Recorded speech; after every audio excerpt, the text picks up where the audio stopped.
Hello, friends. Welcome to the Gritty Podcast. I'm Brian Call. I am going on a black bear hunt here in the next few days. I've gone through my gear.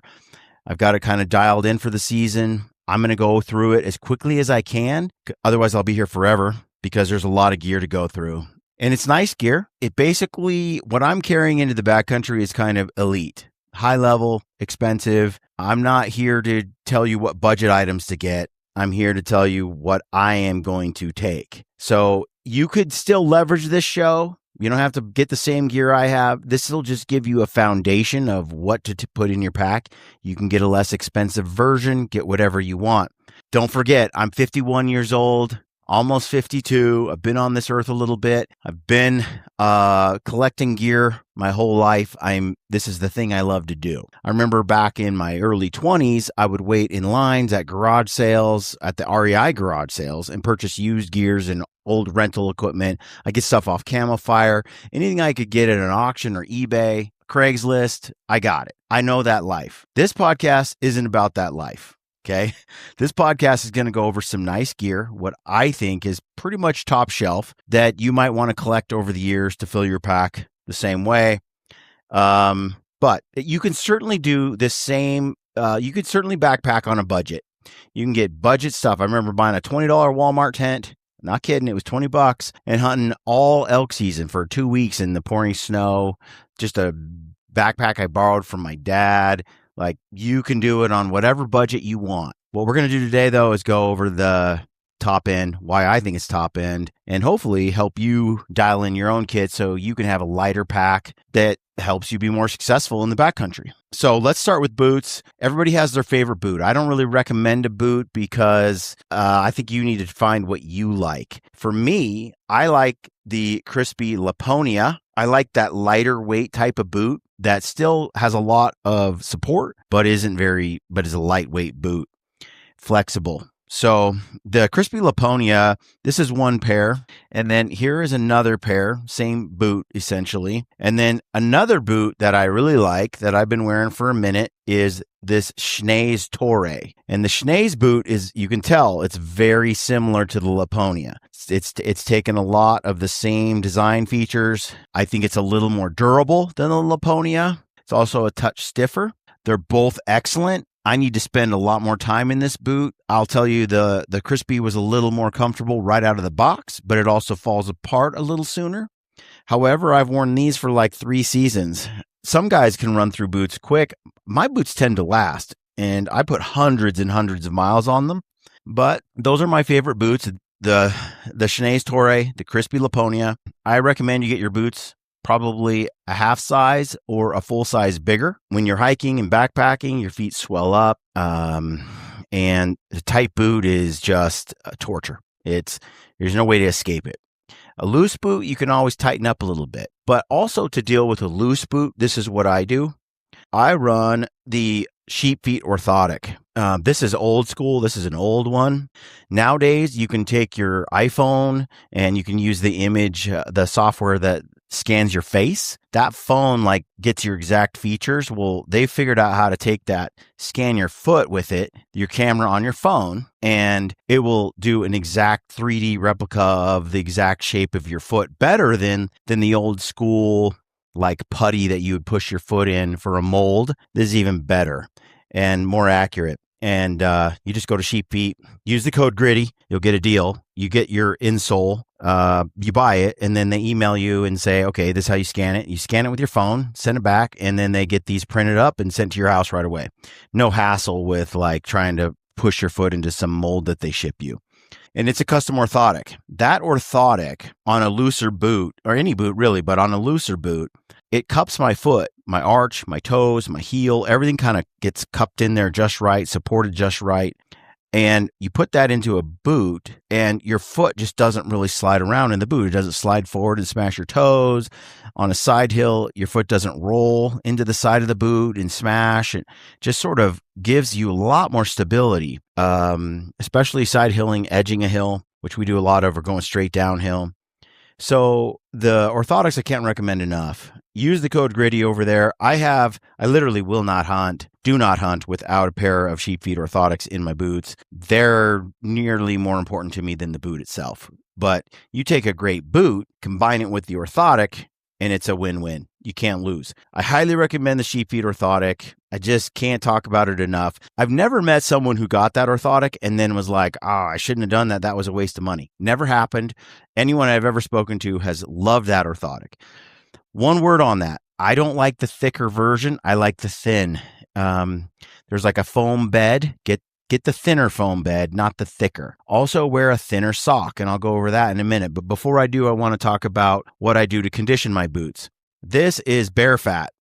When I get a bear each spring, I come home with a bunch of bear fat, and I will render it on the stove. Just get it hot, boil it. Then I'll strain it so any chunks or impurities come out of it, and I'll get like jars and jars of bear fat, of which I will make, I would do French fries out of it, stuff like that before I did carnivore.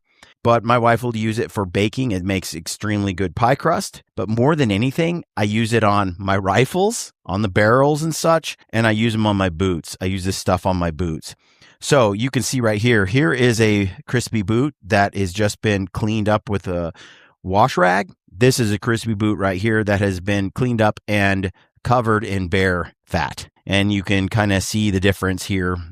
It'll darken this. This is synthetic leather, which I prefer because full grain leather, real leather, it shrinks inevitably. And we do so much wet weather, extended periods outside for 10 days or 12 days.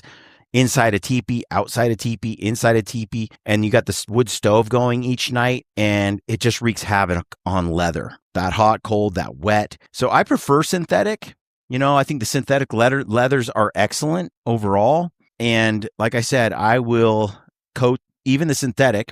I will coat in bear grease, and this bear grease, it just soaks right into the material. I don't know why it's so good, but the water will just wick right off. And it lasts weeks. It depends on how wet and how much grass walking you do, but it'll last a whole hunt. I've used the crispy stuff you put on. I've used like mink oil and snow seal and stuff like that. Bear fat has been the best product. They haven't invented something yet that seems better than nature. But you put some bear fat on your boots and you're dialed in. It's the best conditioning. The boots last a lot longer. I think that's one of the things that guys do is see this boot, I coat it before every hunt. And you can see how it's kind of come off of the boot, like compared to this one.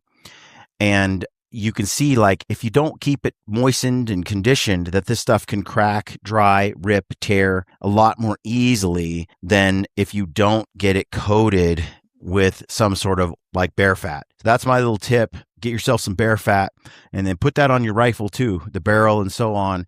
You're going to Alaska. I'm going to Kodiak, and I know it's going to pour rain on me. I'm going to get soaked all the time. That is where this stuff shines. It works. Nature made it. God made it, and it just works. So there's my boot foot, conditioning spiel, my favorite boots here. Next, I'm going to talk to you about what I'm wearing when I go onto the mountain, what I'm packing, what clothing.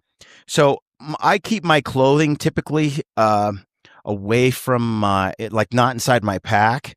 So when I pack for a hunt, everything goes in my pack, and then everything I put on my person. And I kind of keep them I put everything that kind of goes on my person in a little duffel, a little bag like this, old sleeping bag. And I'll just kind of gather it there because I know I'm going to put this on. This is kind of what I'm going to wear as I go to hike. It's not going inside my backpack. Some of it will. So you'll see here, like, I have things in here I'll just stuff in my pack at the last minute when I decide what it is I'm actually going to wear. If it's a hot day, a lot more of it goes in. If it's cold, I might wear some of it or keep it on the outside of my pack so I can grab it real quick if I need it. So let's talk about kind of what I'm wearing. Try to go through this as quickly as I can. Okay, let's start with the feet and move upward. Okay, these are Smart Wool Zero Cushion Socks Classics. I've been using them forever, more than, I think it's 15 years now, something. I love this sock. It's got the little Smart Wool man on the back. I have really sweaty feet. I don't know what it is, but these things are just money for me. Brad Hunt wore them. He hated them. He swore they like made his feet hotter. For me, they're the key to success. So I will wear this zero cushion sock. You can only get it, I think, direct from Smartwool's website. I've never seen it in the store. Used to be, don't anymore, but you can get this classic zero cushion, the classic sock, on their website still, backed by popular demand. They discontinued it for a couple of years. The fans were so upset that they brought it back, but they just leave it online. The other sock that I like, this is a Darn Tough. It's just a hiker. I like the thinner socks. Keep in mind, I'm already wearing a sock liner. So this other sock, I don't want it to be too thick. And I find like those 2 layers wick moisture and work better than a single layer.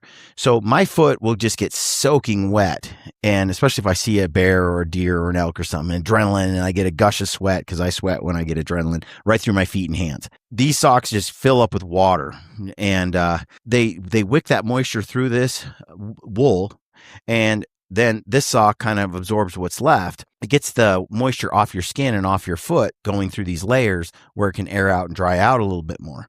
All I know is this works really well, and it is my go-to, okay? So another sock I think is great. There's a lot of great socks on the market. Some people like Farm to Feet. Other people like Sheep Feet. Sheep Feet makes a great sock too. And I mean, it's a killer sock. I used to love these Gore-Tex socks. There's other socks out there. You might have your preference. I like the ones that have a much stiffer wool blend than synthetic. I can destroy synthetic with my sweaty feet in no time at all. So I will wear this combo for 3 or 4 days, and then I want to swap it out. So I usually bring 3 pairs, or at least 2, because then I'll take the 1 pair off, rinse them off, and kind of wash them in the river, let them hang dry while I'm wearing the other pair. And then when they get a little spent and there's too much salt and sweat in them, I'll take those off and put these back on, so I can rotate between those 2. And this sock right here, they'll turn into cardboard with so much salt and sweat in them. And then, like I said, I rinse them off in the river and then just hang dry them, and then I'll wear them again a few days later. This is leukotape. There's another key ingredient that you bring on a hike. This is next to skin. It's LEUKO. And this stuff, get it kind of warm. It works better when it's warm. And you just put it on your heel or on your toe or on the bottom of your foot, anywhere you might be getting a hot spot or getting blisters, and it will change your life. You can do it on your back. Like some guys have backpacks. There's certain brands that really like chafe on your back or on your shoulder blade or something, and you'll come back with a bloody back, like as you're carrying a 110-pound load out of the bush or something. This will save that guy. Put that across your back in strips. And I had to do it years ago before I had the pack I have today. So leukotape. Now, I don't carry the whole roll. I used to wrap it around a trekking pole. The problem with that is it's exposed. Same with duct tape. I'll carry some duct tape with me. I don't want it on the pole anymore. Not really, because it's out in the snow and the rain and the dirt and all that. And that tape is exposed to the elements. I leave my poles outside. They get wet. I'll use them in the rain. Well, that tape degrades and it's kind of hard to get off. It's in the sun. It gets hot. It gets cold. So I actually like to take the tape and roll it around something that is inside my pack. Like in one of my toiletry kits or something, like a tube of toothpaste. I'll just wrap layers of this around a tube of toothpaste. Or I have a Gear Aid sewing kit, which I'll get to later. That's a favorite. I'll put duct tape around that, or I'll put leukotape around that little plastic thing, and I'll just get some layers on. I only need enough for one trip, and I'll do that with duct tape and leukotape, 2 of my favorites. And then this for me is, I'm not a long johns guy. I don't like wearing any underwear or anything underneath my any thick, like warm, hot underwear, but it's nice to have a little bit of layer in the morning, especially when it's a bit chilly. So sometimes what I'll do is I have these little sleeves, kind of like a cheap leg warmer from the 80s, and picture this is my foot. Pretend this is not a hand. This is a foot, and this is a knee right here, and this is a calf muscle right here. I'll slide this thing right up like this. My foot is down here, and I'll just pull this thing up, and I'll use this little sleeve to keep me warm. And then my pants are over the top. So I got my boots on, my socks on, I got this on up to my knee, and then I got my pants over the top. And this little layer, man, it's just enough to like make it real comfortable and warm in those cold mornings. And then when it gets a little hot or I'm in the middle of climbing a hill and I heat up a lot when I start moving my body, I just push this thing down around my ankle, just let it sit there. But if I really want to get rid of it, it just takes a minute to take my boot off and pull it off. Whereas long johns, you got to drop your pants, find a way, even the ones that kind of come off with zippers or buttons. I don't care for it. I don't need it. This little bit is all it takes to give me a little bit more warmth, and it doesn't weigh much. And that's how I add a little bit of heat to my setup. And these are the pants that I like to wear, super thin pants. These are the Kuyu Katana, and I have a pair of like old Black Ovis I really like too, even Stone Glacier. But for me, because of the ticks this time of year in the spring, I got to have mesh. I just got to have mesh to keep the ticks from going in. And you'll notice there's a lot, you'll see like brands that have event zip, but there's no mesh and it's just a hole. Well, that's just no bueno. This time of year, you're walking through brush, there's 25 ticks that fall, you brush against and they go inside your pant and they're crawling on your man stuff and it's no good. It's no good, my friends. So I like the mesh pocket or the mesh in the vent zip. I like the Kuyu Katana because I can wear these for 14, 20 days and they seem to just not stretch or get bigger than they were day one. They tend to dry and wick moisture pretty well. They tend to be a pant I can wear every day, all day for days on end and get away with it. I don't bring extra pairs of pants. I don't bring extra clothing. I bring one set pretty much. The only thing I bring multiples of is the socks because I go through a couple. I usually bring at least one pair of the socks, if not three changes. But pants, it's one set of pants. So like I said, I'll wear these. They're thin and I prefer a thin pant. I can always add warmth to it, like I said, by putting this on underneath. Or if I get a little chilly, I can throw my puffy pants on over the top, which I'll get into those a little bit later. So I like a thin pant to breathe. I sweat a lot. I need that airflow. And so it's that pant right there. And then I will wear on the top, this is a Duckworth next to skin layer, like hoodie, merino top. I like this Duckworth version. I also have a Mountain Ops version. I think that I'll show you here that I've worn for years. I love this too. It's funny how, Mountain Ops makes a merino I like. They just do. They've had this Battleground merino hoodie for 7, 8, 9 years. I don't know. I like this hoodie and it's got the little pocket in the bottom, the zip. It's a nice hoodie. It's funny because I've gone with the Kuyu and the more expensive brands and I'm like, and it's like this whatever Mountain Ops did for me, they nailed it. So I like the Mountain Ops hoodie even now.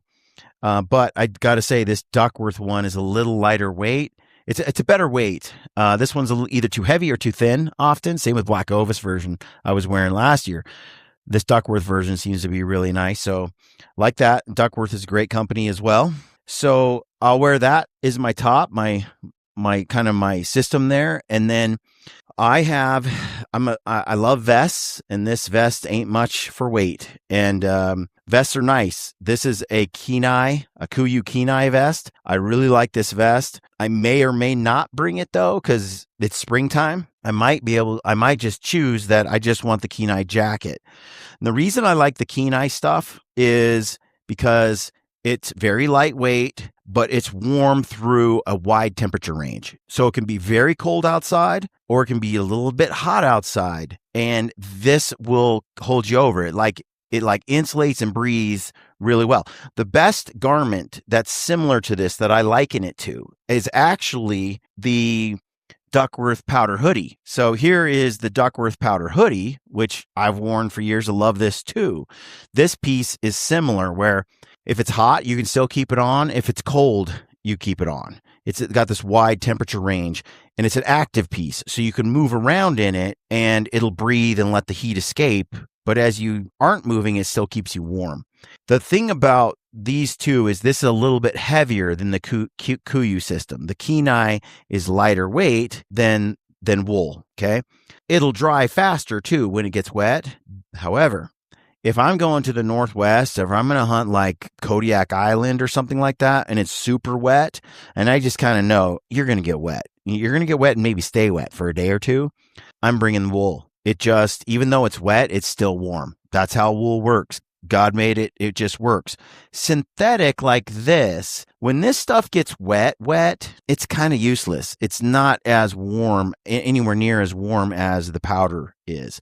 But where I'm not going to be dealing with moisture, I almost always opt for the Kenai. Like if it's not like temperate rainforest wet, the Kenai is just lighter weight, more versatile. It's got the zip in the front. You can wear the vest. You got the outer jacket. You can let off heat through the zipper and the pits in a way that you can't. You got to pull the whole powder hoodie off. So there's just benefits to the Kuiu Kenai. Now, when it comes to Kuiu, they have athletic fits.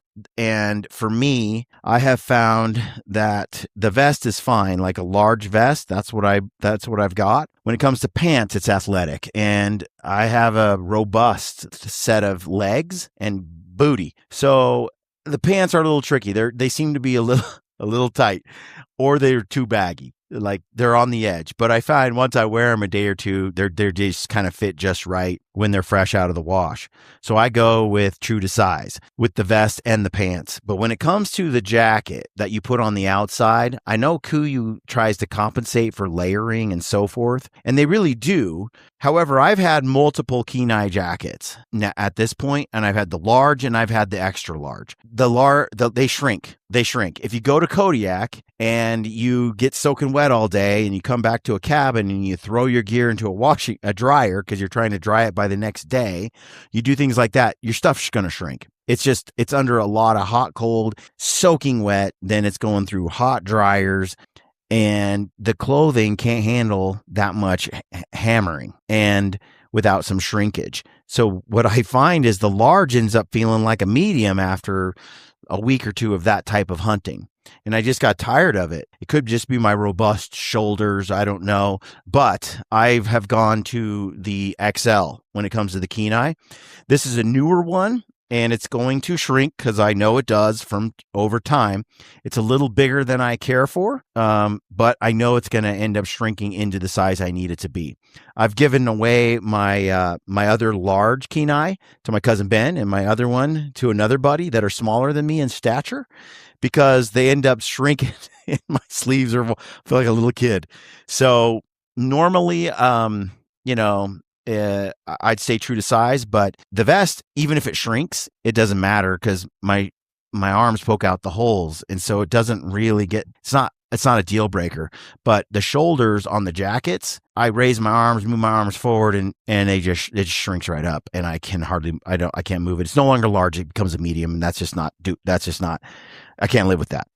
So that's my take on the Kuiu and the clothing I'm going to wear up there. Okay. Now the question becomes, do you bring a puffy jacket? And the answer to that for me is in the spring. We just got tons of snow. It was like 25 degrees, and then it was like 75, 80 degrees, and it's going back and forth. That's the spring for you, especially in the mountains. I run a little cold. I can. This is my active wear, kind of move around, climb a mountain when it's snowing outside kind of stuff. But there's times where I'm just going to stop and sit all day. And this isn't enough. The wind kind of goes through it. I could opt with this in just rain gear, and I could put rain gear over this Kenai layer, and I could probably get away with not having a puffy system. But I tell you what, man, I have such a hard time. Not bringing puffy clothing. It's like the most comfortable. I wear it all the time.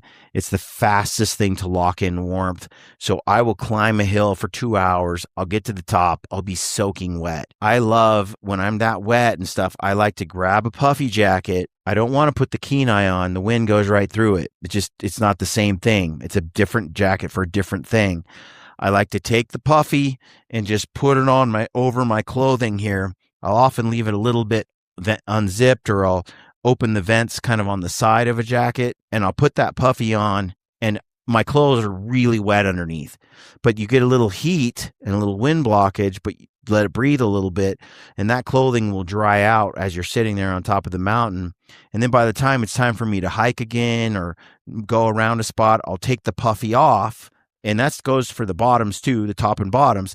I'll take this stuff off, and my clothing has now pretty much dried in that time frame under a puffy. It doesn't quite dry the same. You don't lock in the same heat with a breathable layer like this. So it's hard for me to leave the puffy in the spring, in the fall, in the summer maybe, for sure, depending on how high the altitude is and whatnot. But the puffy it's just, and for the weight to performance, emergency, sleeping bag burns up, or I don't know, I just can't leave the puffy behind. And this prototype puffy by Peaks, absolutely amazing. They are nailing it. So I'm anxious. This is one version, so I'm going to go test the heck out of it.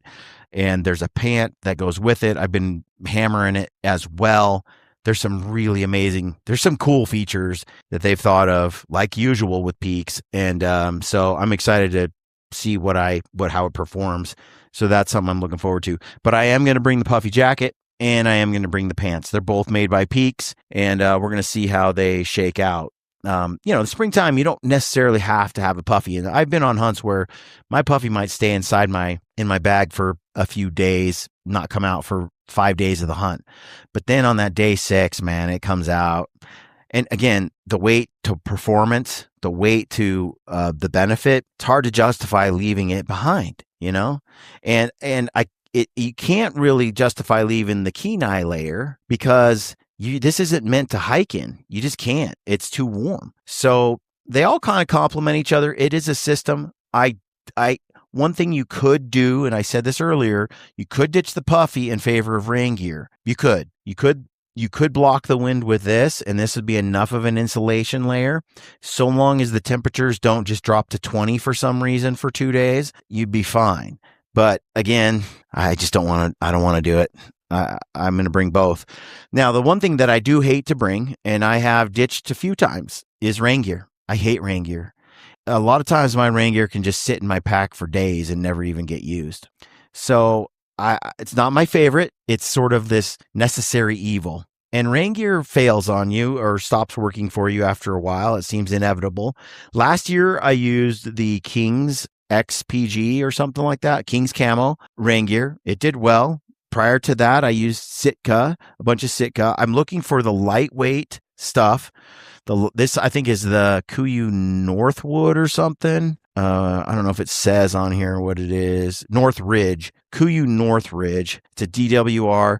I'm going to Kodiak. I'm going to do some in Alaska in June for grizzly, Kodiak in the fall. I wanted a new set of rain gear. My kind of what I have found with rain gear, if you're going to do a hardcore wet hunt and you've really worn out your rain gear, it's good for a season. A heavy season of hunting. Like I do a lot of days in the field. It doesn't hold up very well. I suppose if I took better care of it, it might last a little longer, but my experience with the rain gear is that's just the nature of it. I don't want to buy like the heavy duty stuff because I don't want to carry 4-pound rain gear system. So this is the North Ridge. It's one of Kuiu's lighter weight, but extremely effective rain gear systems because I don't want something that's lightweight but doesn't actually stop the rain. So this is a nice set, and that's my rain gear. So that is, my friends, kind of my clothing system and what I am going to wear on the mountain. Okay, let's move on to the backpack. Toss that over there. All right, moving on, or we'll be here forever. Let me just talk about my bino harness. I've got this Leupold bino harness. It has no magnets in it. It's basically got these bungees. It's made by, it's like a marsupial model. And inside here, I have the BX6 range-finding bino. Look, guys, this thing is expensive. It's like, I think it's like $4,000. But it is, it's this new revolutionary binocular, and I am stoked. I'm excited to use it. Of course, it's not for everybody, but it has its own weather system built in. You can range like your critter on the mountain, and it'll drop a pin like within yards of where the animal is. It will compensate for humidity and pressure, angle compensation. It's an incredible piece of technology. It's a bit heavy. There's a penalty for that. It's a little bit heavier than a normal binocular, but I'm going to use it and I'm going to report back, tell you like what it might be as far as a game changer goes. But talking to Pedro, my friend Pedro, he's been using this at 14,000 feet and then at ocean level. And especially with archery, he doesn't have to adjust his tape. Like he gets his tape set up like at his house. This bino, he can be going, okay, this is I'm ranging my Marco Polo, whatever, in like China, and it's all the way, 120 yards down. This thing says he can dial and use that pin, and he's hitting. Comparing this to a handheld bino in some of those altitude swings that he's dealing with when he's hunting these exotic animals in crazy places, which is similar to like 12 or 13,000 feet hunting elk in Colorado and then hunting the Oregon coast. You have these differentials that it makes a difference.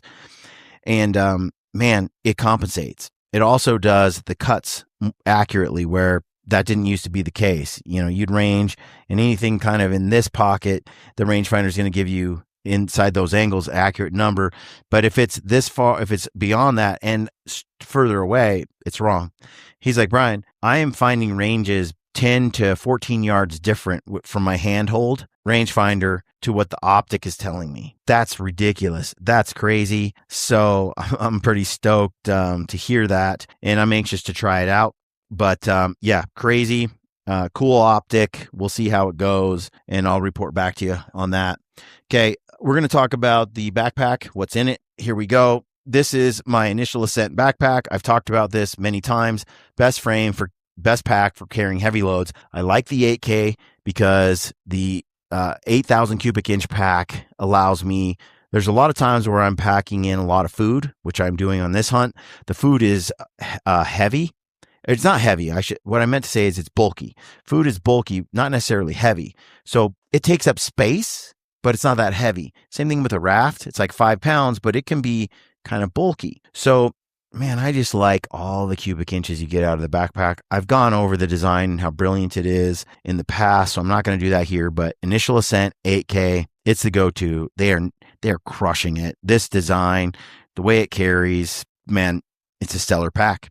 Okay, let's go over what's in my top lid first. I like the top lid, by the way. I like it a lot more than like a Stone Glacier. The zippers, the full length of the bag. I love that. I can access it, get inside of it very easy. It's shallow enough. I can see everything, but big enough. It carries everything I need. Typically what I do with my top lid, my strategy for my camp, I put everything in here that I'm going to need in my tent at night, or everything in here that I might want to just, if I wanted to pull this thing off and just sling it over my shoulder or rig a strap around my waist with this thing, I could, and it'll be a little satchel with the key stuff in it. So that means I have kind of the stuff I'm going to get into all the time, or that I need after I get into my sleeping bag at night. So that would be a couple of spoons, and I always bring 2. Trust me, just bring 2. It's a crazy how it's lightweight.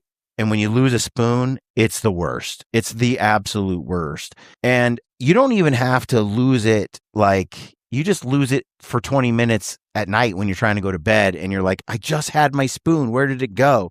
And when you're in a teepee and you're eating food, or you're laying down in a shelter and stuff gets lost or moved around, it's like so annoying. I don't bother. I just grab the secondary spoon out and I finish my meal. I'll figure out where that other spoon is tomorrow. So 2 spoons, man. It's a hack. It's worth it. This is my SteriPen ultralight water sterilizer, UV sterilizer for drinking water. I love this GSI microlight. It's insulated, stainless steel. It's not plastic.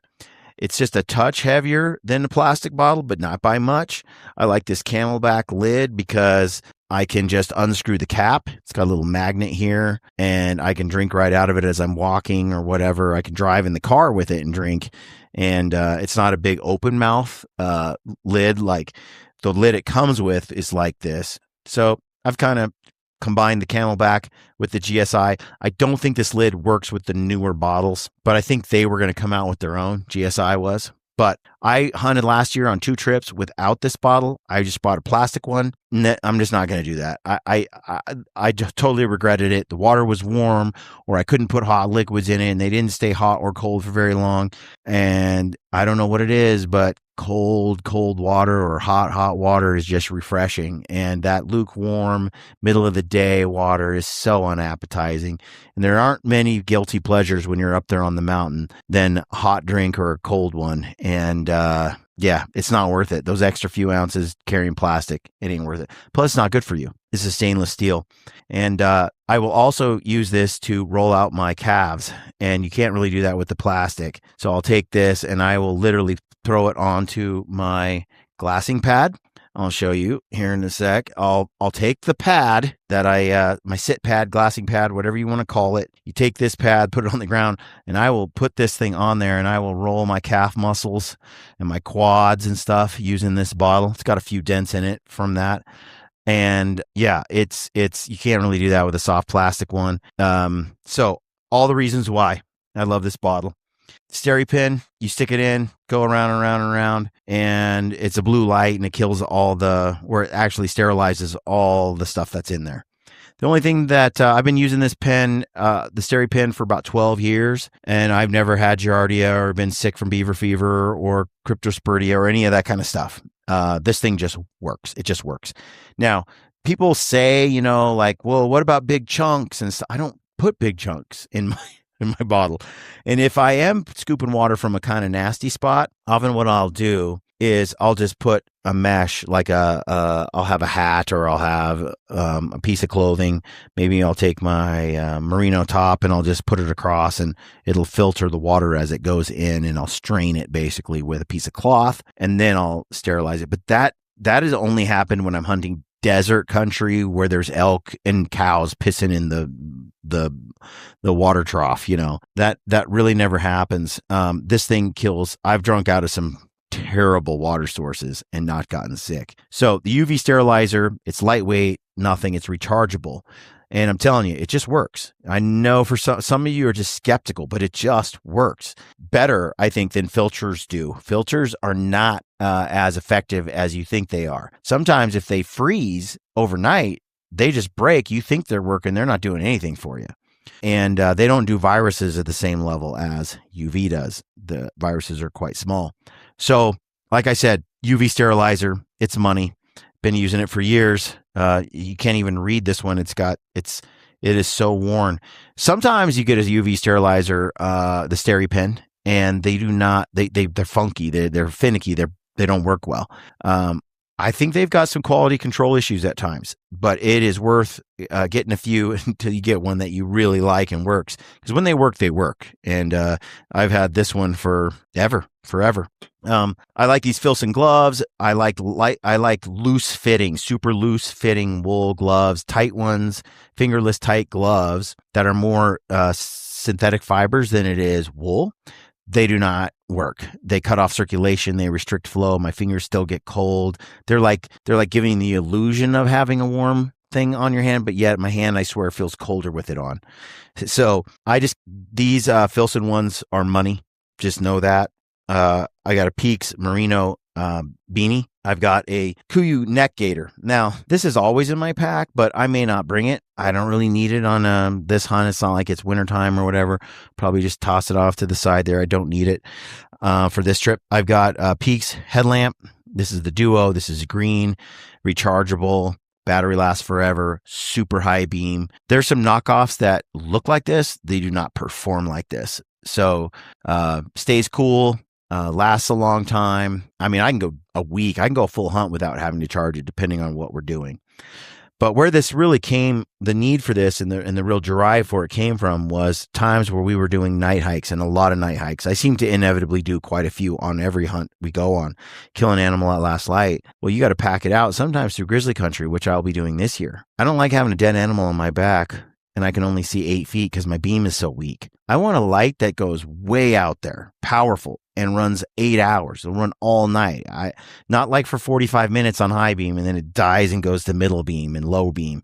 It's not what I'm looking for. And then I don't want to carry batteries. I need something that's reliable that I can just charge up the next day and will last. So that is where this came from.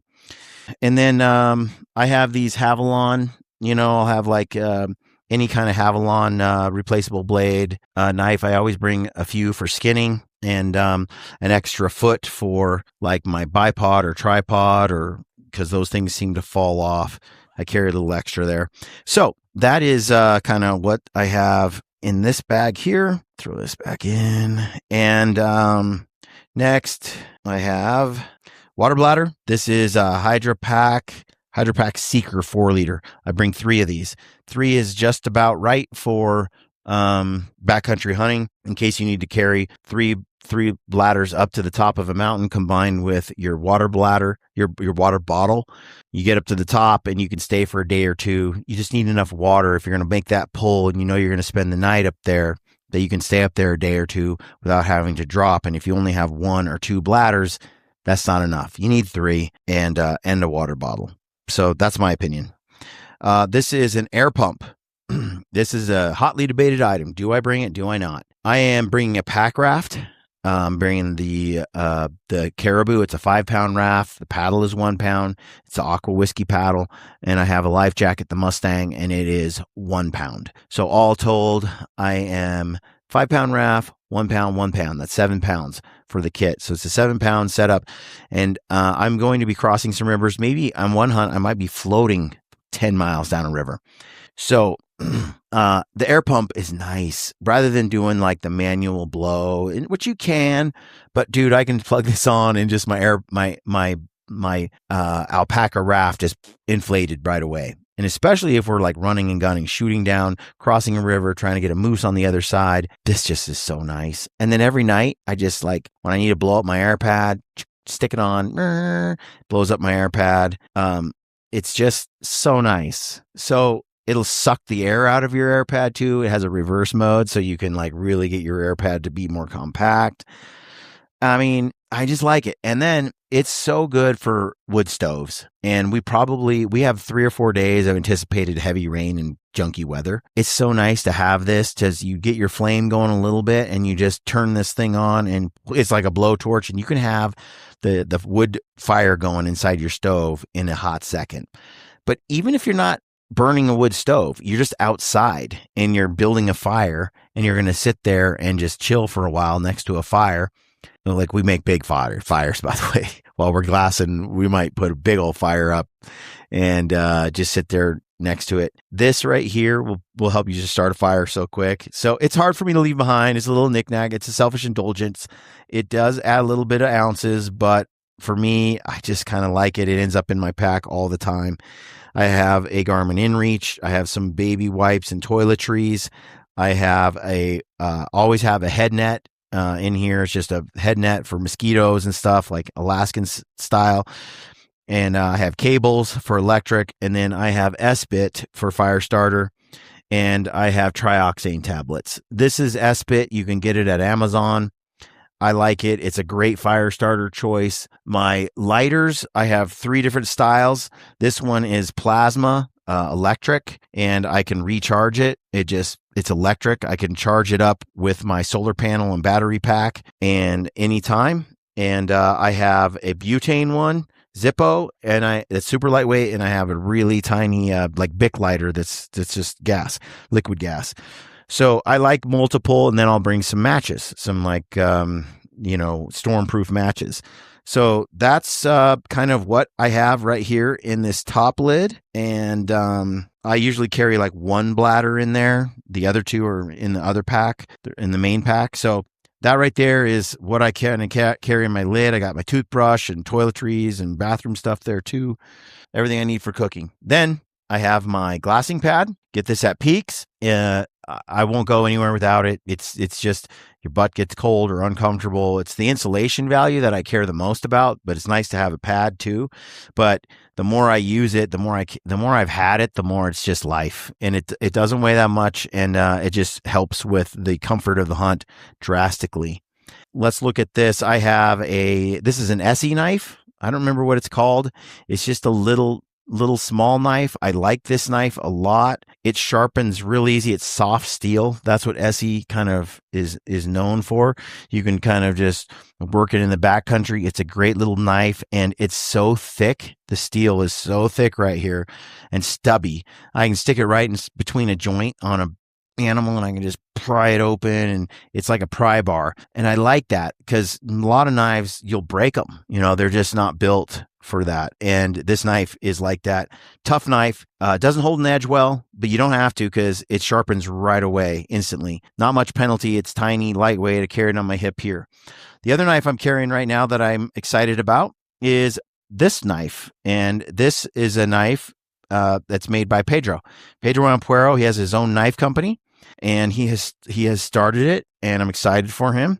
It's GMT, made in Italy. It's a great knife. I'm excited to put it to use. My buddy Blake Pulsifer made me this sheath custom, so I could carry it right there. But Pedro has cool sheaths too. But GMT, and I'm excited. I'm excited to use this knife and see how well it does. So there's that's my luxury item there. It's not hyper lightweight. It's not heavy though. It's kind of right on line with what a lot of guys are using. Yeah, I like it. Then over here I have this is the Tricer BC. Excellent tripod, super lightweight. It comes with this LP. I have the LP head. This thing is feather. I mean, it's crazy. And it's got this flip switch right here on the side, and it's got this triangular bar that goes up and locks into place for the center column.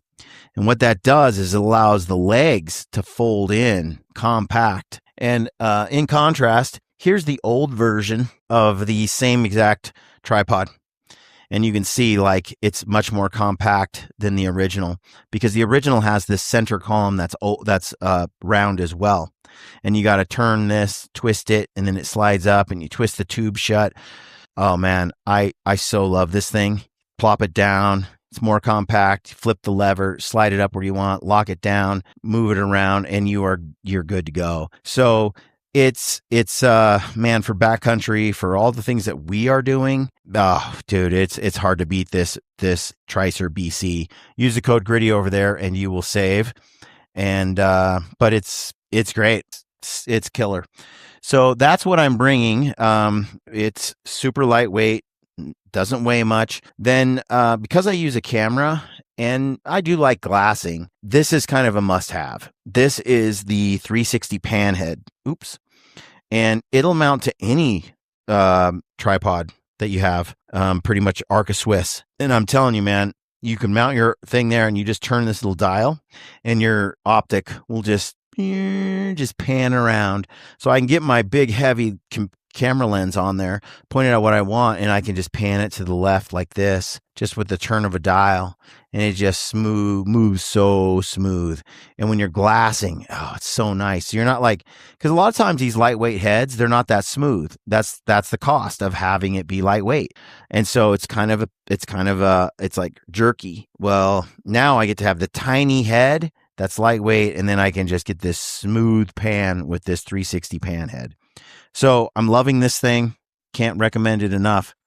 Let's talk real quick about the rifle.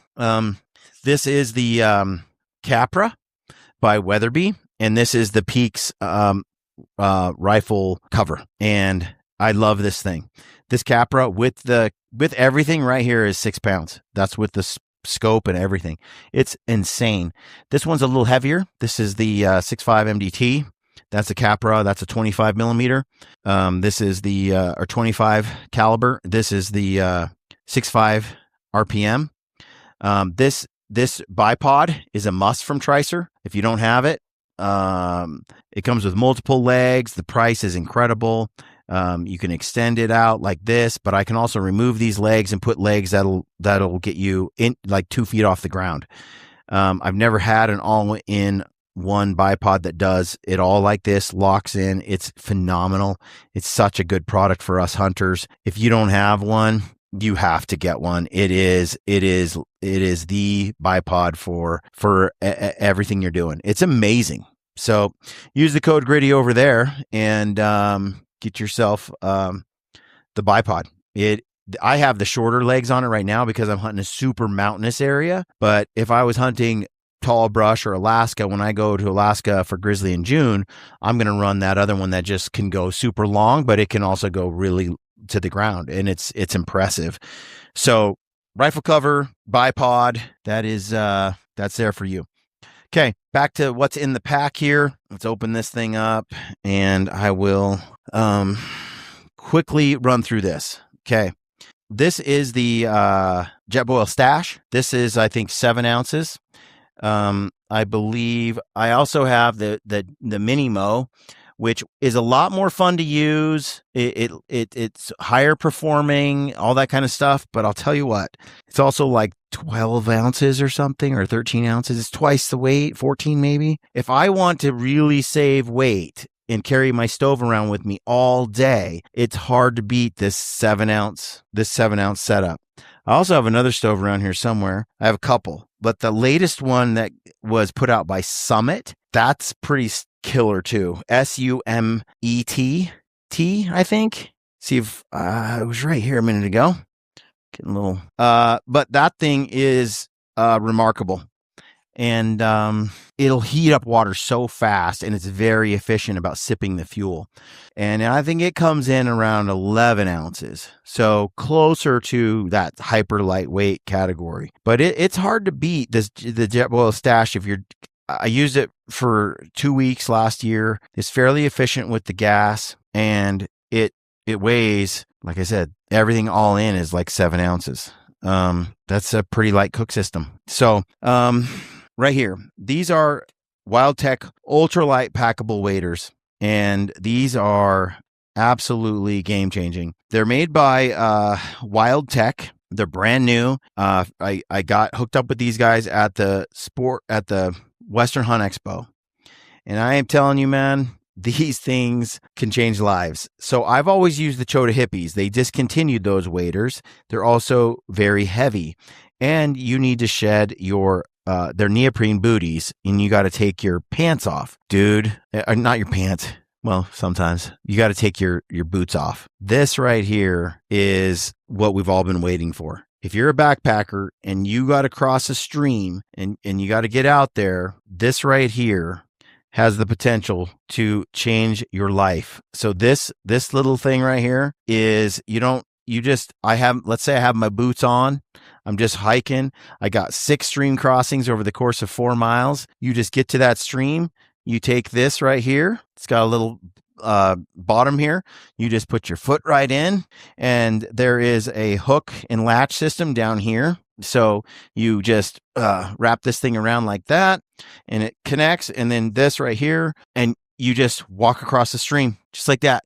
And then you get to the other side and take this thing off. No boots came off, no socks, no slowing you down. You just throw this over the whole system.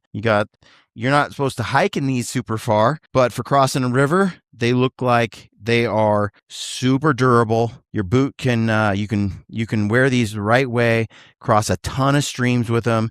There's really no weight penalty. They're so lightweight for what they're going to provide for you. Way lighter than the Chota Hippie stuff. Compact, don't take up space, crossing streams like a madman with these things, and not slowing you down. You just throw them on and you go. They don't collect weight like neoprene booty does and hold moisture. It's a great invention. Some other people tried to make something like this, but as soon as you crossed a creek or two in them, they leaked. They just didn't build them to handle that crossing. They didn't tape the seams. They didn't They didn't put the right kind of protection on the bottom between your boot and rocks. And these guys seem to have nailed it. So check them out. Go to WildTech Ultralight Packable Waders, Stream Light Overshoe Hip Wader. And if you go over there and get a pair, use the code GRITTY to save. I think you can pre-order right now. I don't know if they have them in yet. It's brand new. They just are getting them. But you got to check them out. WildTech Ultralight Packable Waders. Medkit. This is the Peaks Medkit. It's all dialed in. There's a lot of pros online that have been reviewing this, looking at it. They're like, this is legit. This is real stuff, real gear, real tourniquet, real stuff. You can go in and look at you can go to Peaks and you can kind of go and see what all's in the kit. There's a little card that tells you what's in here, but it's all there. So, and it's super lightweight and it'll save your life. So you got this thing. Peaks kind of dialed it in. They had a couple of wilderness experts and doctors and stuff come up with that. We had a little Stealthy Hunter support on this original kit, and it's just honed in now to be an even better killer first aid kit. Okay, on the air pad, this is the Neo Thermarest Neo Air. This time of year, I don't need an X-Therm, which is my other favorite pad. It's insulated. I don't need that this time of year. So I'm going for the lighter weight, still fairly durable. And I just have a Tyvek ground cloth, just a lightweight one. You can get them at just about anywhere that sells them. And boom, that's my sleeping pad right here. Let's see right here. This is my change of socks, my extra pair of socks that I was telling you about. Same socks we went over before. This is a Possibles pouch where I carry a little bit of replaceable blades. This is the sewing kit I was telling you about, like a Gear Aid sewing kit, a patch kit. There's a little bit of 550 cord, that kind of thing. A little bit of glue, a little bit of thicker cord. I just kind of that all around like repair and fix kind of stuff. This pouch right here, or I should say that sewing kit, is a must have. Go buy one. You can get the Gear Aid version. It comes in a little like container like this. This is what I was saying I'd wrap duct tape around or Leuko tape around. And this thing right here has some safety pins, some buttons, and some threads, a thimble. And basically with this kit, dude, I have had tents completely rip out on the side.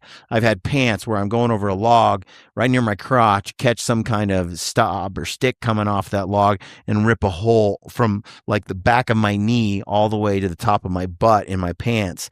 And in tick country, my butt's hanging out every day. You might as well be naked. So I took my sew kit, sewed it shut, put a little duct tape strip in the backing, and I'm back in business. Same with the shelter.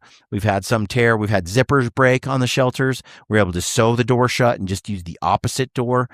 When you're back there, the sewing kit is a must-have. You got to have a sewing kit back there. And then right here, we've got, what do we got in here? I got game bags from Graxaw. I like Graxaw game bags, the orange ones. You've seen us use them. Go to graxaw.com, GRAKKSAW, and get yourself some. Graxaw also makes the boot dryers, and they've made them even lighter than they've ever been. And now they're like real lightweight. Those boot dryers you can plug into a battery pack and air out your boots. Or if they get wet in a river, you can air them out. Those are a game changer. In the springtime like this, I'll often bring them at least to base camp and or my first campsite where I'll stash food and whatnot. And but boot dryers are a must-have. That's Graxaw as well. He also makes the e-boiler, and if you haven't seen that, that's wild too. So this is it says Puffy. I just have some Puffy gear in here. I got the Puffy pant basically, and I have the world's best gloves. The world's best gloves. The world's best gloves. They are the Kuiu Super Down. I think they're like the Kuiu Super Down glove. It's way better than the Glommet. The Glommet is overrated. This is so nice. You need loft to keep your hands warm. And this is like a puffy jacket. And you know how your hands, your fingers, mittens are just a game changer compared to a glove. They're just way warmer than any glove can really be. When you get these fingers isolated, blood flow, cold wind, this works the best. And then these are great. They also have this little finger exit here where you can get your finger out and still do stuff with both hands. And just having one finger free is like Amazing. I kind of wonder if they should do a thumb as well. That would be sick. But so far, it's just the finger option. But yeah, these things are incredible. Best lightweight glove and warmth glove. They're not a good working glove, but what we are doing for hunting, you're not like working on a farm or anything. This is the best hunting glove. It keeps your hands warm, and I get cold hands. So Kuiu Super Down glove, I think. Mitten. It's an excellent product. They made something great. This right here, I picked up from Alan Bolin. If you don't follow Alan, you should. He's doing a bunch of gear stuff too. I'm anxious to see it all. That man knows what he's doing in the backcountry too. Killed every trophy animal on planet Earth, and he recommended this cool little pillow, Hiking Tour ultralight pillow. And I'm gonna give it a go. And this little pillow, it comes with this lame bladder. I hate air pillows with my soul. I don't know why. And a blow up air pillow doesn't feel right to me. So it comes with this inside, and it blows up. And I'm sure Alan probably likes that. I don't like that. I don't like pillows like that. So, but what's cool about this is I just pulled it out. It weighs. I don't want to carry the weight either. And now with this, I can take let's see, where did it go? My Puffy jacket, for example, and I can make myself a down pillow. I'm already carrying the Puffy jacket anyway, so I don't need that air bladder. I'm going to stuff my down jacket inside this pillow like this, and I'll show you. Stuff that baby in here and make yourself a down pillow. And pillows are, it is not easy to sleep on an air pad in the backcountry without a pillow. A pillow just kind of really does enhance sleep. At least it does for me. So you get your little down pillow like this, right? And that's pretty good down pillow. I like it, like I said, a lot better than I do an air bladder. So I got my pillow like so, but here's another cool part. This goes around your air pad. So you just put it around your air pad, and it bungees to your air pad so it doesn't slide around. Now you got a pillow that stays fixed as you're laying on it inside your sleeping bag each night. You're not chasing your pillow all over the place over the night. It holds right to your this Neo Air air pad, Thermarest air pad. So there you have it. And like I said, I like this better. I like down better. And I don't like the weight of the bladder either. That plastic is a bit heavy. So that's what I do. I stuff my jacket in it. I'm pretty stoked on this is featherweight right here, and packing it. Now, what I have used in the past is a similar approach where I use it's the Z-Packs. Z-Packs. It's like a stuff sack that has felt on the side, and you can stuff your jacket in there, and but it does come with some straps where you can strap it to your air pad. It's not as good as this strap, and it's too narrow. It's not, and the felt's not as comfortable. I think this little pillow is going to actually be a lot more comfortable. So big thanks to Alan Bolin. This is Hiking Tour ultralight pillow. So, yeah, that's a new thing I'm going to take, and I think I might just be really thrilled with it, but we'll see. This came off of Alan's list. If you go to his Instagram or whatnot, you'll see he has like Alan's favorites over there, Amazon favorites, and you can click those links and see all the products that he gets off of Amazon that he really likes, and this is one of those. It's a cool little product. Okay, so this is the Peaks one man, the Solo, the 1P. This thing, 1.5 pounds, super spacious for one person. There's enough room in the vestibule. You could set it up on a cliff. You could set it up next to a tree, a cliff wall. I mean, it's just straight down on one side while the other side reaches out. And it's just all the steep terrain I've ever hunted on and been on. Man, you just need a tent that you're pitching up there that just doesn't expand outward. It needs to be able to right up next to an edge. And this gives you that and tons of space. You can sit up in it. You can hang your gear across the top. It's remarkable. It's a great shelter. Stellar design, 1.5 pounds. I love that shelter. So I'll probably be taking that unless we each have one of these. There's 3 of us and it's 1.5 pounds. Or we're going to take the 6-person teepee, which is a castle, giant shelter.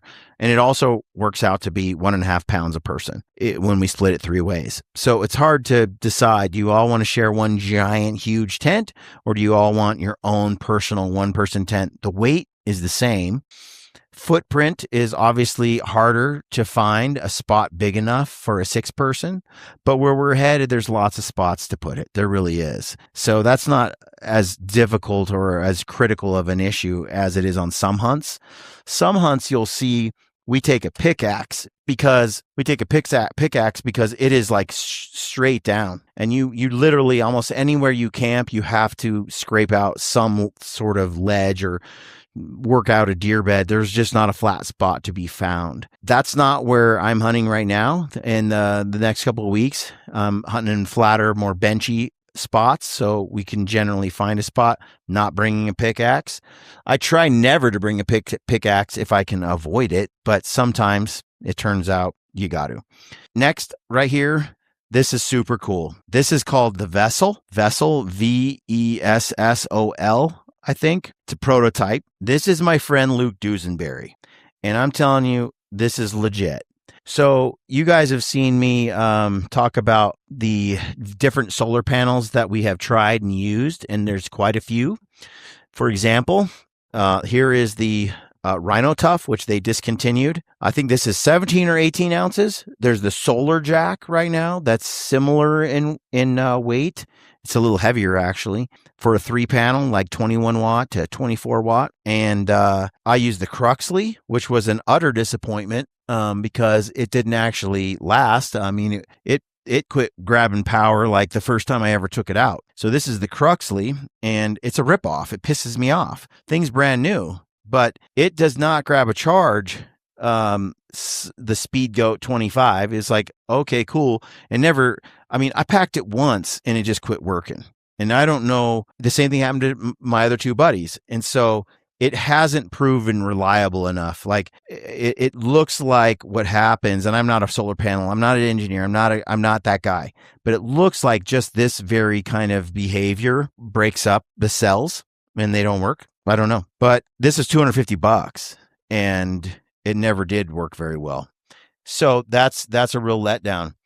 So after going through, Anchor made a great one of these that I really liked, but they discontinued it almost right away. So far, that one was the best. It was 16 ounces, grab power in like rain and clouds. But the Rhino Tough is a close second, not quite as good in bad weather, but still pretty good. The Solar Jack, I hear, is on par, but it's the heavier of the group. Then comes along Luke Duesenberry and the Vessel. Now, this thing, I think it's 11 ounces. It's light and compact. This isn't heavy at all. And these panels are stiff enough that I'm not bending any of this. It doesn't even come close to bending. It looks like it's got lots of layers on top to protect whatever's here. It looks good. Well, Luke told me it's pretty good. So as other guys. Like, this is backcountry. I think this is going to grab power well. I'm going to take it and I'm going to test it and I'm going to let you know. But it's got the USB-C and USB ports here. Compact, light, doesn't take up a ton of space, seems durable. I could put it in my pack and I'm not afraid of it breaking or, not being able to grab electricity later. And then this is the Vessel battery that comes with it, and it connects to this. And it's got these nifty little, this right here is an actual cable right here, USB-C cable that kind of integrates into here. It's pretty cool. It's got an LCD readout right here, and it looks pretty good. I mean, it's looking good. And so I believe this is 11 ounces, and I think this is, let me weigh it. I think it's 10 ounces. And I'm really excited about this because in comparison to the other products that I've been using, which are good. Let's see, where are we at here? Weigh it right here and waste your time. Sorry, folks. Yeah, 12 ounces. Okay. So this is 20,000 mAh or whatever it's a 20K battery. So let me put that into perspective for those of you that have used some other devices, some other batteries. Okay. These are different battery packs. This is the Vessel. Like I said, 12 ounces. This is the Dark Energy. It's half the amount of electricity. It's 10K. This one is 20K. This is a Nightcore. It's the lightest of them. This is 6 ounces and it's 10K. I think this is 10K and it is, I believe, 12 ounces. It's twice as heavy, or 11 ounces. It's close to the same. It's almost, maybe not twice as heavy. This might be 10 ounces. This is 6. But just know, like, for the same amount of electricity, the Nightcore's half the weight almost. Okay. And then here's the Nightcore 20K. And this Nightcore 20K, which is the lightest battery I've found with that much power, is weighing in at pretty much the same as the Vessel. So whatever Luke did, he's nailing like that lightweight 20K value. I like the Nightcore stuff, but I won't take it into Alaska. I won't take it into super remote regions where my life will depend on the battery, or where it's just very, very critical. I keep having these things, as durable as they are. With moisture, they get finicky. And more than one occasion, I've plugged in my power cord and then plug it into my phone, and my phone says water's detected, and it refuses to accept the power source. And then it takes me a long time to get the moisture to go away and for it to work again. That is proving to be a real problem. So that kind of freaked me out. I have never had anything like that happen with the Dark Energy. I've had the Dark Energy. I have some Dark Energy battery packs from 2016, from when I got them in 2016, and they're still going. My kids use them. My wife uses them. They kick around the house. We go on trips with them. I go hunting with them. I'm kind of indiscriminate about which ones I grab. And this Dark Energy has been holding a power and a charge for forever, for a decade. Super, super durable. They got rid of the light, which would just run down your battery. I hated that design. It's got a flashlight, which accidentally turns on. So they've improved it over the years, so you don't have that accidental power on when you don't need it. So Dark Energy is hard to beat. If I'm going into a country where I know it's going to be super wet and nasty, and kind of, you got one battery pack and you just can't have failures. You just can't afford to have failures. It's the Dark Energy. A little bit extra weight, not by much. Well, a third more, maybe half. But yeah, the Nightcores, if I'm going like up here in Utah in my backyard, I'm going to go hunt here and I can get out of the country anytime I want. I'm taking these. They're light. They do the job. But if I'm going to Kodiak, I'm taking my Dark Energy. Now, all of that is a caveat to maybe after I use the Vessel, this is what I take exclusively. I think certainly the panel. The panel is like going to be a no-brainer to me. So far, I've yet to see something that's putting out this much power at this weight. And if it's as durable as I think it is, and if it grabs power in the low light and stuff like I think it does, it's going to be impressive. And if it runs this battery, because the panels and the batteries seem to complement one another. And if that's the case, and I'm not an electrician or battery guy, but I think that's the case. And so when you're running this with that, it's ideal. In fact, it's ideal to charge to your battery packs more than it is to charge to your phone or directly to the device you're trying to charge. So anyway, 20K is luxury. 20K battery power is luxury. 10K will get the job done. You could take this 6 ounce and this 11 ounce, 17 ounces. I'm not good at math. 17 ounces. And that's your whole kit. You could do that. But the 20K, this is the situation with the 20K. You never run out of electricity. You just kind of always have some. That's hard to beat. I found myself bringing the 20K more often than a single 10K, or I'll bring 2 10Ks just because I like to watch a movie. I like to listen to audiobooks. I like to use my maps heavily when I'm out hunting and chasing. I like all the app functionality in my phone I like to use the light sometimes. I record with it. I film with it. I film the animal through the spotter with it. I just don't like to run out of power there. I have an inReach. I like to run all day so my wife can hit me up anytime. So I use a lot of juice. It's a luxury. I have my headlamp, my Steri pin, my air pump. I have all these devices. It is just nice to bring the 20K and just have unlimited power. So that's my spiel. I'm excited about the Vessel. I'll get into that when I get back and kind of tell you how how it performs, where it's turning out, how it's turning out. And then I have the Peaks 15-degree sleeping bag. I've never used the 0. People ask me, which one should I get, the 15 or the 0? All the hunts I've ever done, all the cold, wet, nasty places I've ever been, I have never needed the 0-degree bag. Not to say it wouldn't have been okay. Like, I would have liked it, but for me, the 15-degree is the most versatile because I'm going to use it this spring, and it's going to be hot. A 0-degree would just be a little overkill. And so the luxury of buying 2, because they're expensive, a lot of people don't have that. I'd say go 15, you're fine. You can use it in the coldest of cold, because the thing is, it's a system. You're in a system. If it's going to be that cold, you're likely to have a teepee and a wood stove if you're doing it right. So why do you need a 0-degree bag? You kind of have other fallbacks. If you have a puffy jacket like this, and just put your jacket on and your puffy pants and get inside your sleeping bag. Now your 15-degree is more than a 15-degree bag. And because the Peaks bags are spacious, your legs can spread out. You could put on a puffy underneath and it'll actually be effective. The problem with some of those other bags is by the time you put your puffy on and then you put your sleeping bag on, they're so tight that air gap that you need to insulate you and kind of keep you warm, you don't have it. You're pressed up against the down from your jacket to the sleeping bag, and cold transfers through that a lot more easily than if there's a gap of air kind of in between. It doesn't what do you call it, transmit the cold through it as well. That's not the word I'm looking for, and I'm drawing a blank. But when you're insulated, and when you're pressed up, when all those layers are pressed up against each other and there's no air gap, it's just a lot colder inside, and you don't lock in heat. So like I said, the Peaks is bigger. I mean, it's a broad sleeping bag. It has a little stretch kind of in the knee area if you go and look at the design, and you can spread your legs open. And when you got some down pieces on and you're inside the sleeping bag, it's loose enough that it actually makes it quite a bit warmer. Where I've tried to do that in like a chill coot, and I'm like, this isn't really helping. And I think it's just because it makes the bag too tight and it loses its effectiveness.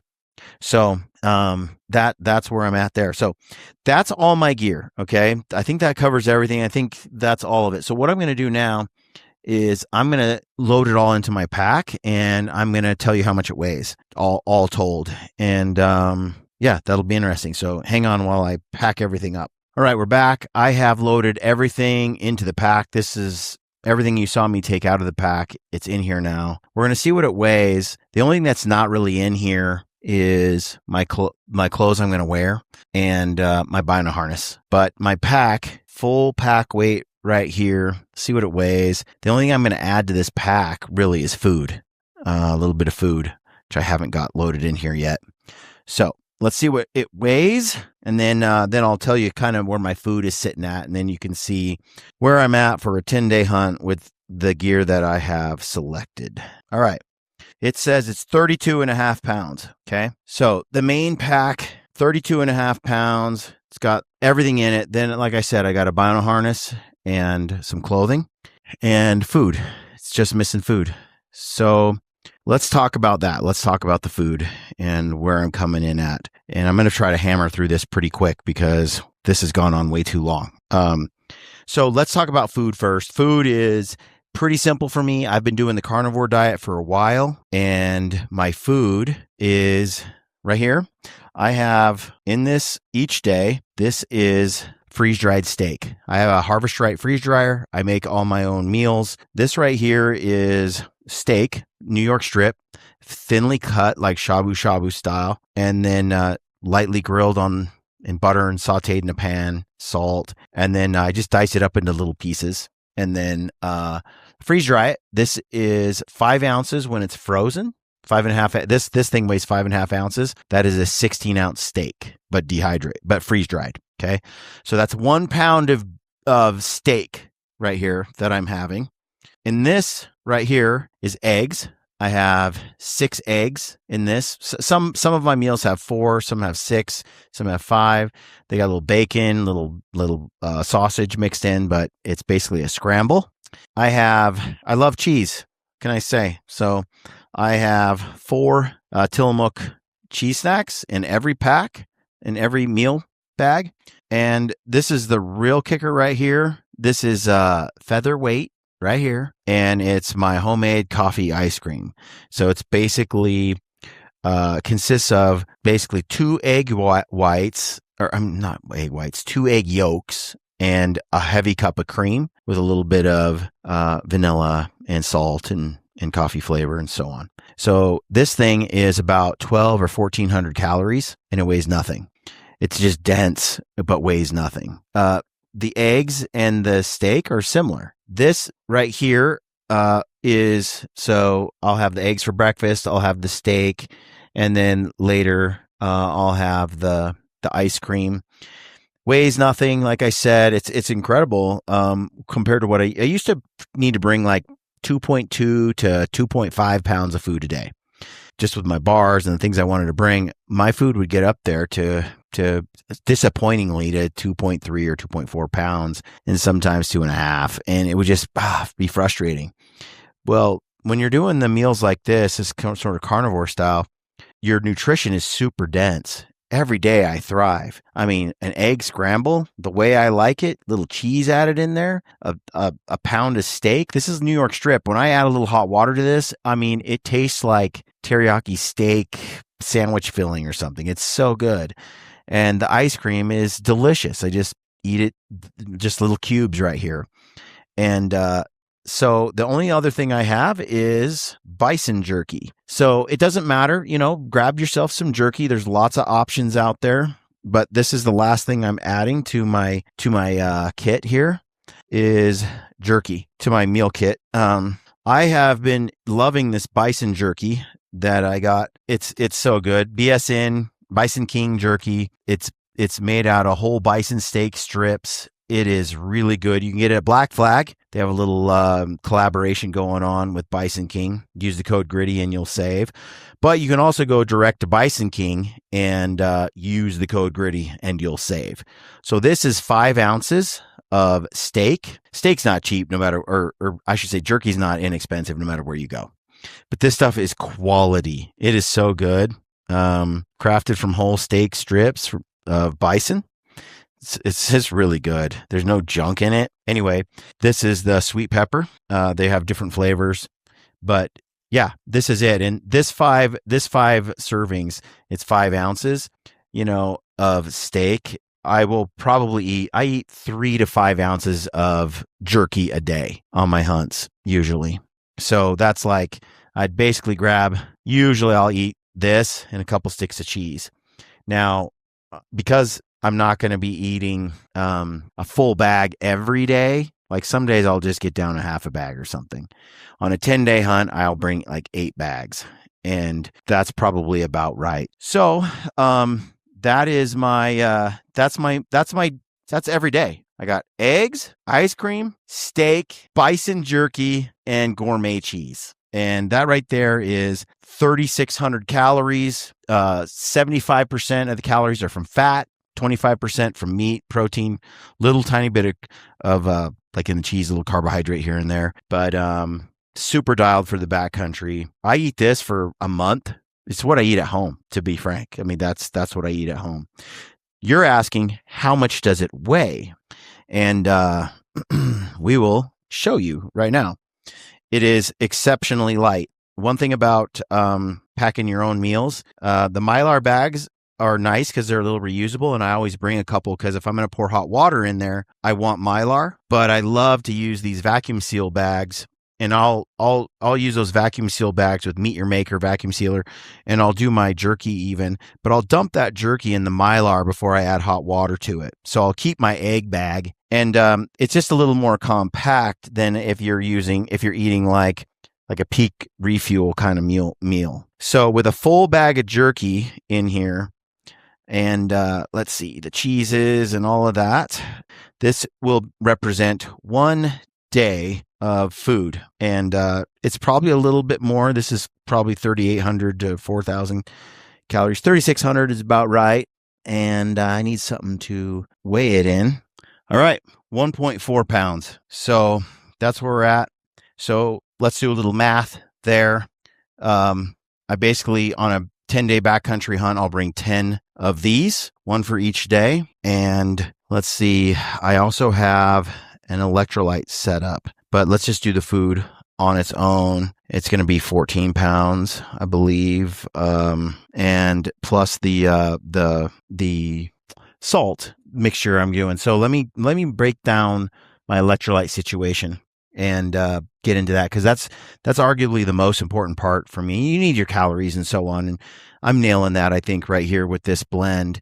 But what I'm really looking for, I sweat a lot in on the carnivore diet, which I've been doing for over 2 years now. So no carbs, no sugar, really, not much. There's like a tablespoon or so inside my ice cream. I haven't found like that affects any like me at all in terms of keto or carnivore at all. I think honey is kind of supernatural, so it seems to not trigger insulin and get you out of ketosis, things like that. But on the one thing I've noticed over the years that I struggled with was, and I didn't really notice this because I was taking different electrolyte supplements. So I will do like salt caps. You get those at you just take the pill orally, like you'll see it with Cameron Hanes and these guys that do endurance races. They'll grab these salt capsules and take those.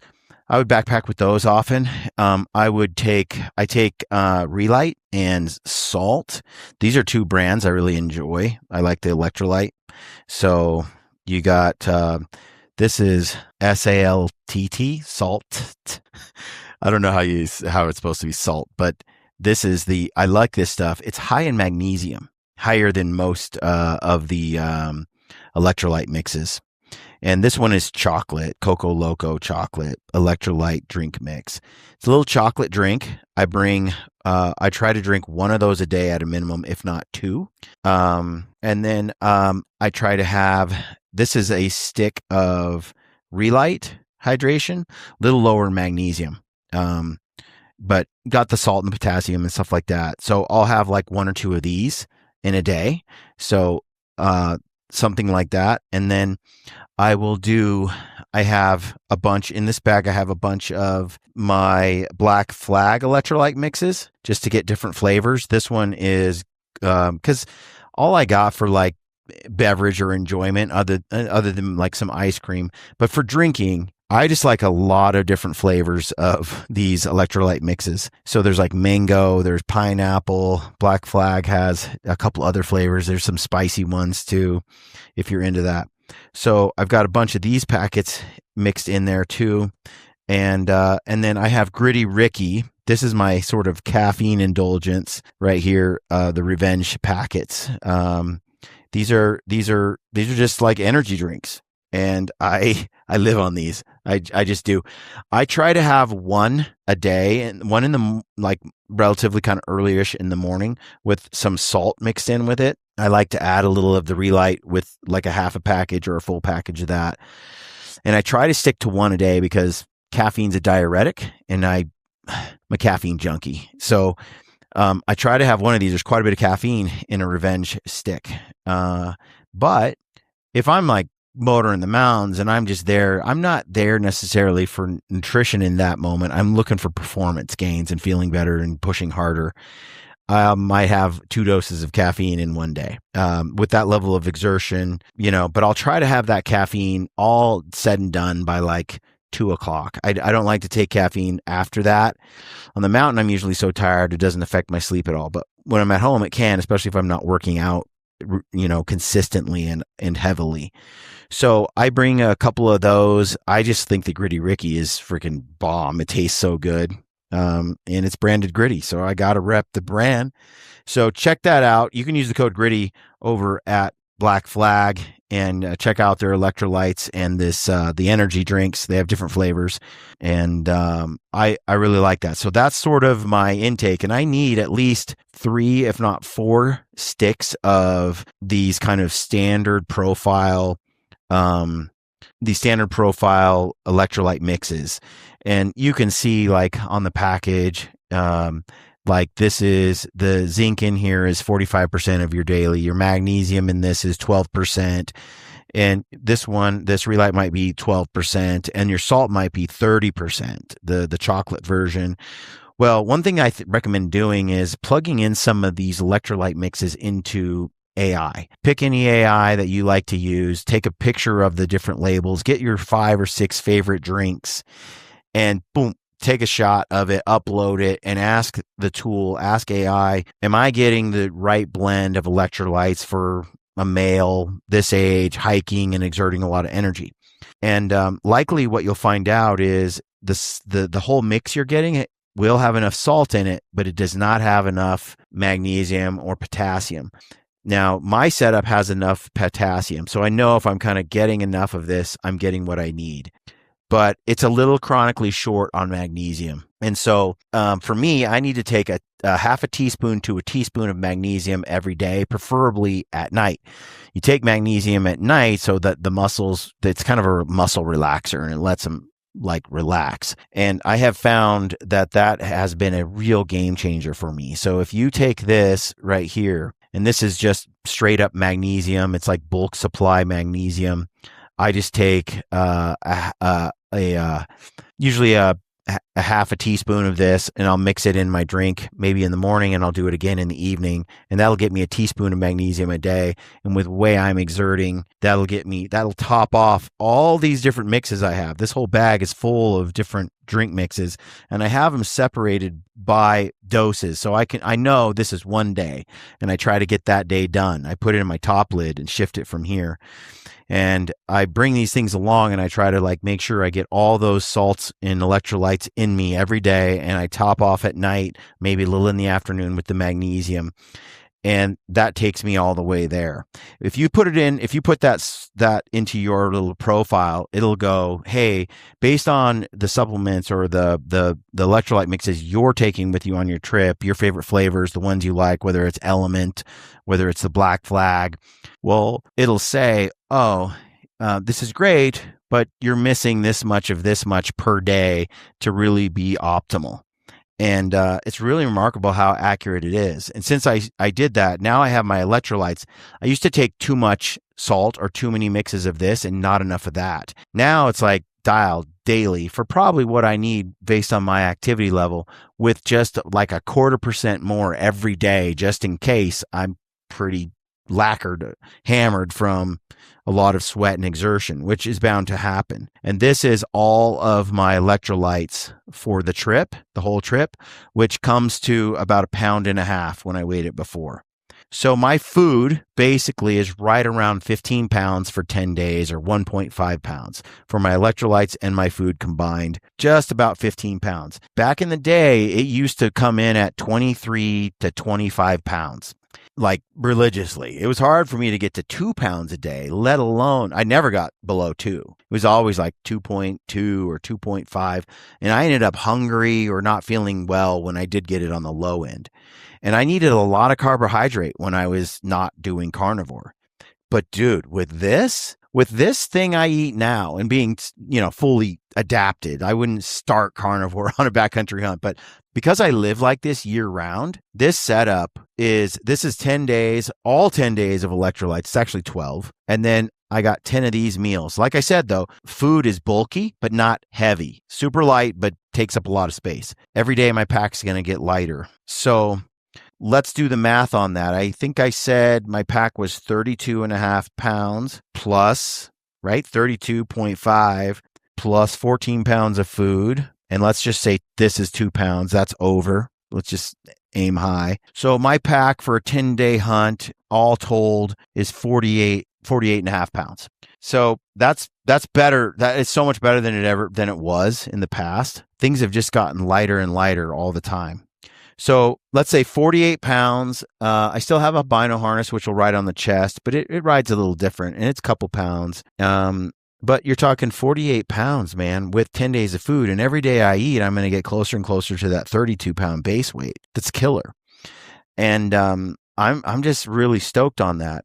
Now, the way that I'm sharing gear, I have to add 7 more pounds of weight. What we're sharing are shelters, depending on what we choose to take, shift shelters around. It pretty much works out to 1.5 pounds each, and my shelter's already in here.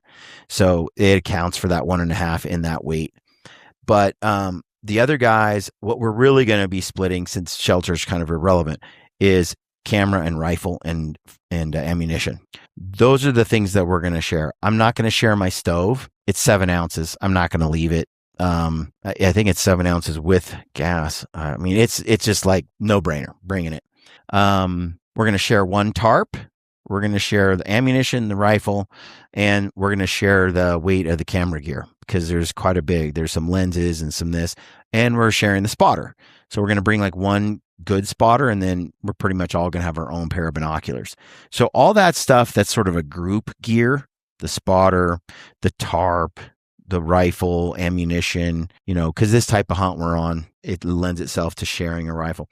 With all of that all told, we'll put it all in the pile, divide it by 3, and that's how much more weight you need to add to your pack. And I did that, and I think mine is going to be 7 pounds. So basically, when I start this hunt, I'm going to be right at 55 pounds for a 10-day hunt with all my camera gear, with my tripod, which is on there, with everything. 55 pounds. My next hunt, I'm going to do the same thing, but I'm gonna carry a 7-pound raft on top of that. So I'm sitting here 65 to 68 pounds for 10-day trips.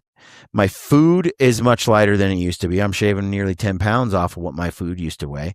I'm shaving it on a lot of camera gear. My camera gear, despite it being 15, 14 pounds, it used to be more. I'm shaving it by taking one rifle instead of 2 or 3. That's a 6 to 7, 8 pound penalty right there that you just take off the list. The list goes on. Shelters are lighter than they used to be. My battery pack system and the battery pack and the solar panel lighter. Like everything's just lightening up, slimming down and getting lighter and lighter. So I'm so happy with that. I'm happy for how I feel in the backcountry on this carnivore diet too. And the other thing too is I'm so adapted to eating meat and animal fat that when we put a bear down, I'll be boiling bear fat in my cook stove, and I'll be just boiling chunks of meat and eating that too, rather than tapping into my freeze-dried steak. I don't need to. I'll save it for the next hunt. It's not cheap, but I'll be eating a bunch of bear meat on the mountain. I'll be chowing it down day after day. Fresh meat when it's readily available and we're not like having to move and motor places. But I see the same thing happening on this other hunt that's a much more remote, and we're going to be rafting quite a bit of river sections in that hunt. That particular hunt, there's no doubt we might be out there for 14 days with like 9 days of food or 10 days of food starting out. So we'll be eating some of what we kill. And it's not a problem for me. I could eat steak all day long and operate on it as long as I have enough animal fat. And bears have plenty of fat on them, a lot of grease and stuff. I'm like, it's giving me some expansion into backcountry in a way that I didn't quite have before, and still the luxury of carrying heavy camera gear. I mean, I have quite a bit. So anyway, 55 pounds to all in for this trip with my camera gear and everything. Pretty good. I'm stoked. So, yeah, it'll only get lighter by 15 pounds by the end of that trip. So it's pretty cool. Anyway, I hope that you find this useful. There's other pieces of gear like saws and, the wood stove and things that I didn't mention because we're probably not going to utilize them on this trip, but we will have them at like base camp. I'm going to bring some base campy type food, some things that depends how far we hike in. If we're going to go 8 miles, I'll carry that gear. I'll carry 80 pounds or 75 pounds. About halfway, we'll stash that stuff in a tree so the bears can't get it hanging from a rope. Then we will continue the other 4 miles because I don't necessarily want to go a full 8 miles back to the truck to get something I need, but I could go 4 miles and get it pretty quick and then get back to where I want to be if I have to get some extra supplies. If you get soaking wet, okay, a 4-mile hike, not a big deal. 8 mile, a much bigger deal. So we'll often, sort of carry a little bit of our favorite gear that we kind of don't want to live too long without if the crap hit the fan. But it all depends on the hike and the hunt and how willing you are to just grind it out. And the weather. The weather forecast is looking like we just don't need a lot of this stuff. And when that weather does kick in, we're going to hold up under a tarp and stay dry or inside of our big 6-man shelter. And in a shelter like that, you're just going to be dry, just super dry. If we set it up right, we'll be able to glass out of it. But it's been my experience that bears just don't move around in the rain so you're just looking for a break. Let's say it rains for 3 hours and the sun comes out for 2 hours or an hour and then it goes away again. The bears will pop out in that little window of time. And that's when you need to be on your feet looking. But we'll just roll with the bears and the timing and the weather and see how it goes. So anyway, I'm really excited about the hunt. It's been too long. I am anxious to get out and just backpack, man, be footloose, fancy free. I hope you guys get out, get a chance to put eyes on some bears and just soak up nature.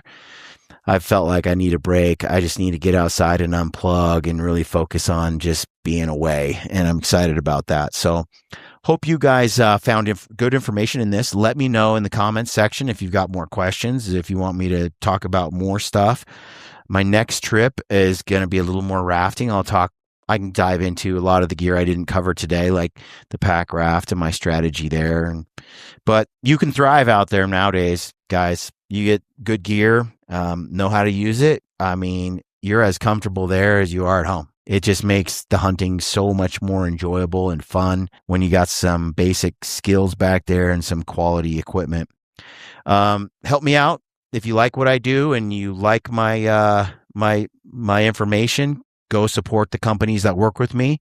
You got Peaks Equipment, Initial Ascent, Black Flag, Prime, Archery. You got Weatherby, Leupold. They're all great partners of mine. I got a comment on the last video that said something like, I liked it better when you didn't just review one company or you did multiple companies. Peaks is a massive partner of mine. I help build Peaks. I help engineer the gear there. When I decide there isn't really, I know I'm biased, but I'm just saying there's really not a lot of outside gear. Like I don't want a different headlamp than the one Peaks has. It's just it's the one. I don't care for a different trekking pole. Peaks has it dialed. I don't care for a different gator, which by the way, I'm not bringing on this trip because I'm bringing rain gear and it's just spring. You don't need gators. I'm not a gator guy when it's warm. I sweat a lot, like I said before. So I'm bringing rain pants. But you can bet if there's going to be snow or I'm in Alaska or I have to cross rivers or it's knee deep of brush that gets rained on and wet and I got to tranche through that, rain pants ain't enough. But for where we're going for spring bear, that's ideal. And I'm not bringing both. But do I want a different gator when the gator time comes? No, I don't. Do I want a different teepee? No, I don't. Do I want a different stove? No, there's not a better piece of equipment out there, in my opinion, than the ones I'm recommending when I recommend Peaks. Here's the deal. This is my deal for you guys out there. If Peaks makes something that I don't approve of or don't like or isn't in that tier, you know what'll happen? I won't talk about it. That's what'll happen. I just won't talk about it. How do you know if I like something? I'll talk about it. How do you know if I don't like it? I never mention it. I don't want to throw any company under the bus.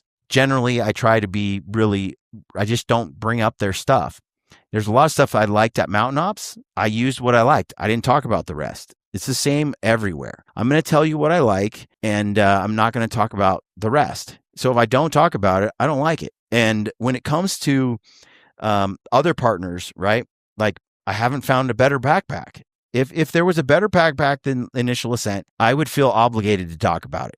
It's just like Dark Energy is a wonderful partner of mine and has been a wonderful partner for a better part of a decade. But the truth is, their Dark Energy, their battery's a little bit heavier than some of the other options out there right now. That said, it's also the most durable. I'm going to tell you the truth. Would it be in my own selfish interest? It would be better to just say, go Dark Energy. There's nothing else out there. It's not who I am. So anyway, I'm trying to do my best to navigate a space where I have great partners and I love these companies and also never lead you astray and tell you the honest truth.